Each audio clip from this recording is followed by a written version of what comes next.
Banat bay, kung plastic ang pag-usapan. Oh. Buti nga hindi pinayagan ni Boss Mike Cervera pumunta si Robin eh. 'Di ba? Kasi kung napunta si Robin doon, imposibleng mag-content ka niyan. Ito yung sunod, mga kababayan. Ito yung sunod.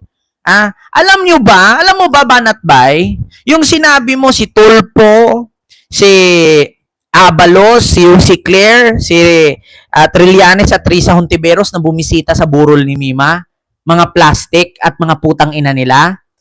Hindi mo ba alam na si Robin Padilla nakiusap na gustong pumunta? Sabi ko pa nga kay Boss Mike, papuntahin mo! Nang malaman niya, kuyugin siya dyan sa loob ng burol.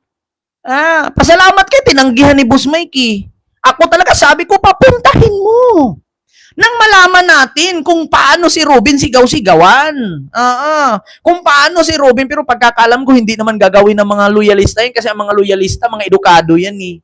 Once na makita mo yung tao, tahimik lang, di ba? As long as hindi ka unahan. Alam ko, ganyan ang ugali ng mga loyalista at kakamping. Once na magpakita doon yung isang politiko na hindi naman ang bastos, hindi ka rin babastusin. Kasi hindi naman kami DDS na pag nakita mo yung politiko na hindi kalyado ng idol nyo, bababuyin nyo na. Pakinggan nyo mga kababayan. Sasabihin ba naman ni Banat Bay, PI daw, putang ina daw, yung mga politikong pumunta sa burol ni Mima. Baka nakalimutan mo.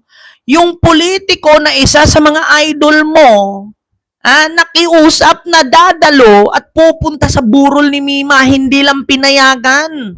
Kasi ang inisip, baka magkagulo. Ito, Robin Padilla, gustong pumunta sa burol ni Mima. Magsuot na naman ata ng jersey. Ito, pakinggan mo.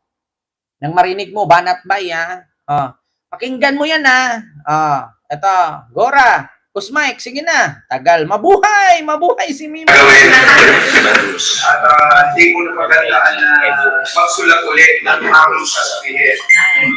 Pero sabi nga ng ating mga kasama, bilang patay-katayan, naging tatay ng ilang taon, ilang something na nakikipaglaban para sa alam nating katotohanan. At para sa inang bayan na rin, at para sa gobyerno matapat ni Pangulong Bongbong. Dahil tayo naniniwala tayo siguro lahat dito, wala naman sigurado yung imbitadong mga sumusuporta sa kabilang grupo. Dahil nung isang araw, may tumawag yung sa akin. Ayan, Banat Bay. Ngayon mo pagmumurahin si Robin. Ngayon mo sabihin, Banat Bay, na putang ina mo, Robin. Yung tao na bastos na vlogger na namatay na nagbanta kay Sara at kay Digong, pupuntahan mo. Samantalang nagbanta yun siya sa idol mo. Pakinggan nyo kung paano nakiusap ang staff ni Robin na gustong dumalo sa burol ni Mima. Pero sa totoo lang kung ako lang yon, payagan ko si Robin. Bakit? Kasi yan ay isa sa mga papel ni Robin sa Senado kasi siya ang may hawak ng information. Siya ang may hawak sa mga fake news at siya ang may hawak sa mga freedom of speech. Nasa kanyang committee yan para makita ni Robin kung ligtas pa ba na magsalita ang mga vlogger sa mga saloobin at opinyon. Kasi kung mismong vlogger nga pinapatay, ano pa yung ordinaryong tao na magsalita? Alam mo, sa totoo lang, nasa committee po ni Robin. Si Robin po ang chairperson about sa information, about sa fake news, about sa freedom of expression. Si Robin po ang chairman niyan sa Senate. Kung ako noon, papuntahin ko siya at ipamukha ko sa kanya na, kita mo na? Yan, nakita mo. Kung meron pa bang kalayaan ang mga vloggers na magsalita sa kanilang kanya-kanya at sari-sariling opinion. Di ba ikaw ang chairperson yan? Nang makita ni Robin, saan na ang pagiging chairperson niya about sa information? Kung mismo yung vlogger, pinatumba. Pakinggan nyo ha, nakiusap kay Boss Mike ang staff ni Robin na gustong pumunta. Pero ang sabi ni Banatbay, putang ina daw nila. Mga plastic daw. Kaya mo ng isang senador na kung tawagin nyo ay senador. At meron pong senador na solid na kahit sunugin siya, ang aamoy ay Duterte. So, sabi ko nga, hindi naman natin pinastos dahil maganda naman yung pagkakasabi na kung pwedeng pumunta at magbigay ng huling mensahe para kay Nima, sabi ko. Baka pwede mas makakabuti kung wag na. At sabi naman ni Ma'am Arvin, wag na. Mas makakabuti siguro yun kasi alam naman natin na pag naiba pa, una, baka maging issue sa kanya. Ikalawa, baka magamit pa tayo dahil manggagamit nga, di ba? Ikatlo, para siguro mas okay ipagdasal na lang. Kung yun naman, yun ang gusto talaga. Pagdasal na lang ninyo. Dahil wala naman kami sasabihin, hindi maganda. Katulad nyo. Dahil nakita naman natin, tulad sabi ng mga kapatid natin dito kanina, lalo-lalo na yung naging isang linggo pag-ibig nga. Di ba? Alam nyo, ang dami namin kwento na gustong ibahagi sa inyo. Siguro yung iba maingin lang. Katulad mo ni Nico David na minsan tingnan nasa. Yun. So narinig nyo na. Ngayon, Banatbay, bago ka magsasabi dyan ng mga plastic at mga PI, yung mga politikong bumisita kay Mima, dapat inisip mo, si Senator Robin Padilla gustong pumunta. Kasi bakit? Kumpara sa akin kumpara sa akin, sa totoo lang, okay din naman ang sinabi ni Sir Mike, ni Boss Mike, na hindi niya pinapapunta kasi magkakagulo nga. Una, si Robin, alam naman natin na kilalang kaalyado ng kabila yan. Ngayon, baka ano naman ang sabihin ng taga-kabila, baka sabihin bumalingbing si Robin. Tapos, syempre, alam natin kung ano ang reaksyon ng loyalista at kakamping niyan pag nandun si Robin. So, mahirap na, magkakagulungan naman. Pero, kung tutuusin ha, si Robin kasi ang chairperson sa committee ng about sa fake news, about sa mga information, disinformation, si Robin po kasi ang chairman dyan.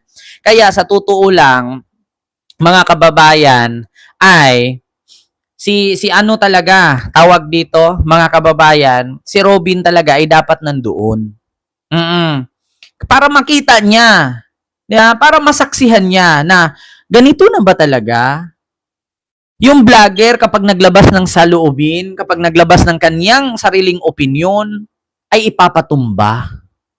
Di ba nasa sa information at anti-fake news chairperson si Robin? Nang malaman niya na, so wala na palang kalayaan ang Pilipino. Wala na palang kalayaan ang bawat isa sa atin na maglahad ng saloobin. Di ba? Kasi sa totoo lang mga kababayan, si Robin ay chairperson dyan, pero hindi ko nakitang ginampanan niya yan. Bakit? Ni minsan ba nagpatawag ba siya ng mga fake news? Asan yung kadalasan sa mga fake news? Di ba puro-puro DDS vlogger na pinupuri niya at minsan nakakasama pa nga niya? Di ba nakakahiya yung tawagin ka na ikaw yung chairperson committee about anti-fake news, pero yung mga vlogger na kasama mo ay mga fake news? Di ba?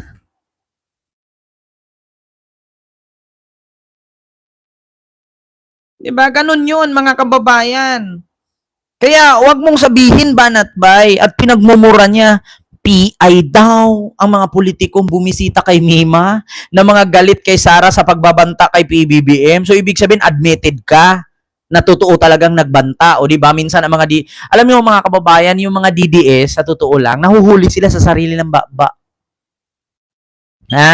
Nahuhuli sila sa sarili ng bunganga. Bakit?